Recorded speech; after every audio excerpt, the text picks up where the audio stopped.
Tracking, alerting, protecting. This is WKYT News at 5. A Pulaski County man charged with murder has been in trouble with the law many times before. The head of the Centers for Disease Control spent the day in the hot seat answering questions about the response to Ebola here in the U.S. And we're hearing from UK coach John Calipari the day before the basketball season officially tips off. WKYT News at 5 starts now. Good afternoon to you. We are tracking down new details today about a murdered Southern Kentucky woman and the man accused of killing her. Police found Monica Wells' body yesterday in Pulaski County. They arrested her boyfriend, Johnny Hendricks, hours later in Leslie County. Today, the mother of Wells tells us that Hendricks was nothing but trouble for her daughter, and she wants justice. WKYT's Phil Pendleton has our top story at 5. Brenda Helton tells me that her daughter dated Johnny Hendricks for about 5 to 6 years. They had a rocky on and off relationship, but she tells me that he had beaten her before, but this time the blows were simply too much for her to survive. I'm really upset still, but they've caught him, and that's a relief, a tremendous relief. It's an outcome Brenda Helton feared would happen. Her daughter dead, police say, at the hands of her boyfriend, Johnny Ray Hendricks. The 35-year-old man has been in trouble with the law numerous times before. In fact, the Pulaski County Jail records him as being an inmate there 12 different times. In 2012, he was charged with armed robbery and assault, but he wasn't indicted. The case was dismissed. Court records also show him with various assault, domestic violence, and theft charges dating back 15 years. Helton says he's beaten her daughter before. She left him, but returned to him after he begged her to. Police believe Wells was killed early Tuesday morning, and Hendricks was found with relatives late Wednesday night. Yeah, I really expected him to resist getting arrested. I really did. But he didn't, and I'm glad he didn't. I called the jail to see if Hendricks wanted to give his side of the story, but his attorney said that he would not be giving any media interviews. Coming up at 6 o'clock, the message that Brenda Helton has for other women in similar relationships. But for now, in Pulaski County, Phil Pendleton, WKYT. Wells' body is at the state medical examiner's office. We're told an autopsy should take place tomorrow morning. Soon, a Dallas, Texas hospital will no longer be treating any Ebola patients. Nina Pham, the first nurse at Texas Health Presbyterian Hospital to contract the virus from a patient, will be moved to the National Institutes of Health in Maryland for treatment. A second nurse who was moved from the hospital to Emory in Atlanta last night. Many lawmakers say the government wasn't prepared for the spread of Ebola in the U.S. As Craig Boswell shows us today, they had a chance to question the Centers for Disease Control about lapses in care. Testimony you're about to give. Testifying before a House committee, the director of the CDC says he's confident Ebola is not a significant public health threat in the U.S. If any become ill, we immediately isolate them so that we can break the chain of transmission. But many lawmakers are doubtful after 2 nurses who treated a Liberian patient in Dallas contracted the virus. It would be an understatement to say that the response to the first U.S.-based patient with Ebola has been mismanaged. There are also questions about why the second nurse, Amber Vinson, was allowed to travel after telling the CDC she had a fever. I have not seen the transcript of the conversation. My understanding is that she reported no symptoms to us. Many lawmakers are also pushing the Obama administration to impose a travel ban on the 3 West African countries with the most cases, something the president has resisted so far. Is this going to be your maintaining position of the administration that there will be no travel restrictions? We will consider any options to better protect Americans. The questions went on for hours. When should parents be concerned? Parents should not be concerned about Ebola unless you're living in West Africa. The administration wants more resources concentrated in West Africa to contain the Ebola outbreak. Craig Boswell, CBS News, Capitol Hill. President Obama canceled a second day of campaign travel to focus on the U.S. response. Well, after a string of rainy days, we have much better weather on the way. WKYT meteorologist Jim Caldwell's here with a look at what's ahead. Hey, Jim.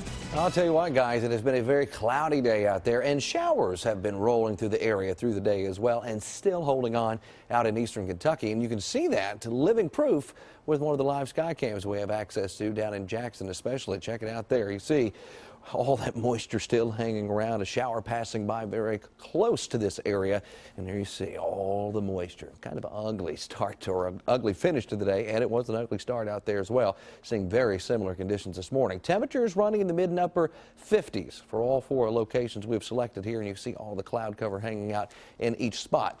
The showers really firing up in parts of Breathitt County, where we were just looking there for the folks in Jackson, and also out towards Salyersville there in Magoffin County. And look out for another shower passing by very closely to you folks there in West Liberty. We look on temperature map now area wide, and you see more of those mid and upper 50s, even a low 60-degree reading or two trying to creep into the area up toward Covington right now. In Lexington, we're at 59 degrees. We look at our daily breakdown and what we can expect throughout the rest of the day and going into the next few days here. Well, showers are going to be ending tonight. They're already basically gone, just hanging out in eastern Kentucky. But it's a dry and sunny Friday, very comfortable. How's 70 degrees sound? It's a possibility for some of you.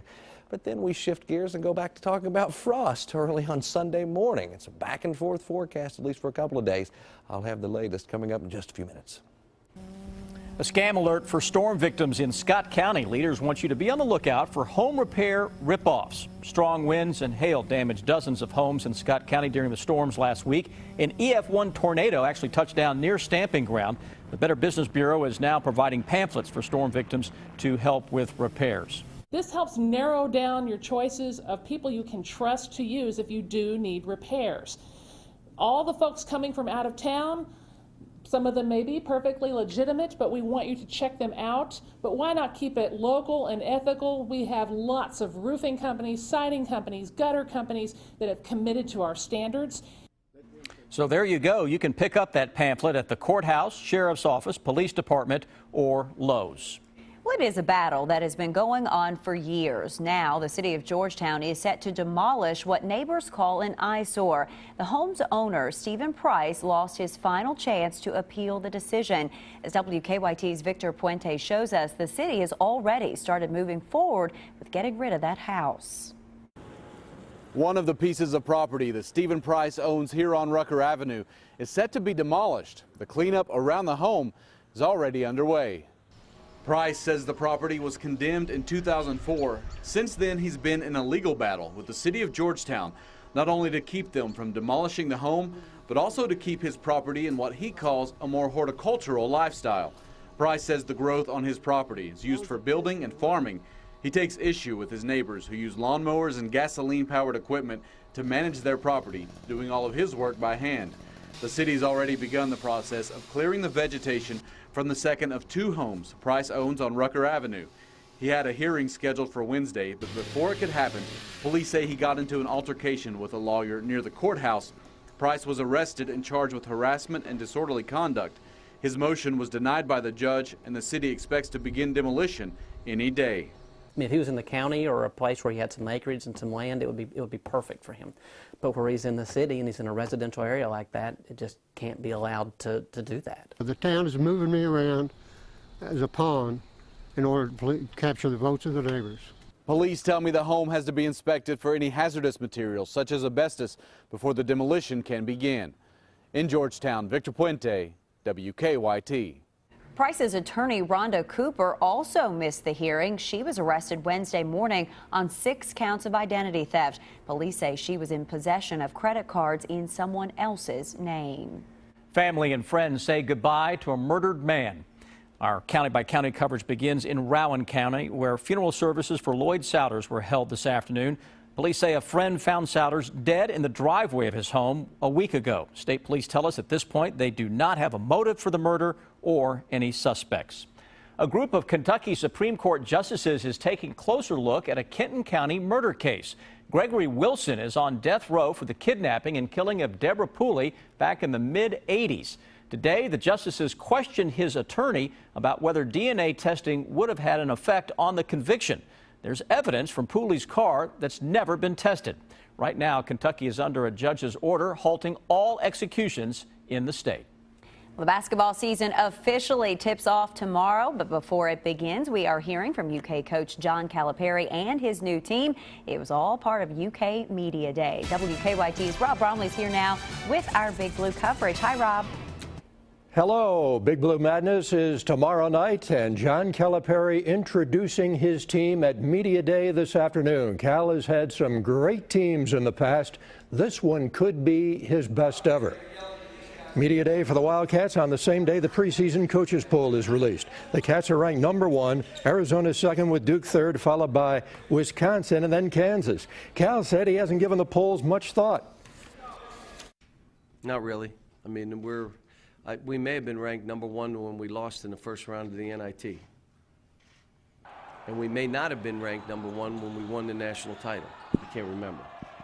I can't, looking back, I don't know where we've been ranked, but that's fine. I mean, there are probably 5 or 6, 7 teams that all could have been #1 in the country. All right, as I said, Madness is tomorrow night. The Blue-White scrimmage, October 27th. First exhibition game, November 2nd against Pikeville. Rob, thanks so much. And remember this note, we have an important reminder about Big Blue Madness. It will not be seen on local television this year, and that is for the first time in 20 years.